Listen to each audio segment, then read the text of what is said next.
اگر تمہاری اولاد میں کوئی حافظ نہیں، کوئی قاری نہیں، کوئی عالم نہیں، کوئی نیک نہیں، اگر اس دنیا میں تم کو سکون نہیں مل رہا نا، خیر ہے، یہ دنیا ختم ہو جائے گی، آج ہے تو کل نہیں۔ تمہارے باپ کہاں چلے گئے، دادا کہاں چلے گئے، سب مر گئے، تم بھی مر جاؤ گے۔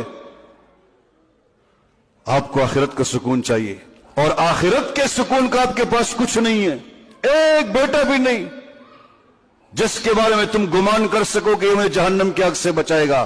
تو ایک کام کرو، اگر تم چاہتے ہو کل قیامت کے دن تم جہنم کی آگ سے بچو اور جنت کا مستحق بنو، تو اگر تمہارا بیٹا حافظ نہیں بنا، کسی کے بیٹے کو حافظ بناؤ، اس کا خرچہ اٹھاؤ، جاؤ مدرسوں میں چکر لگاؤ۔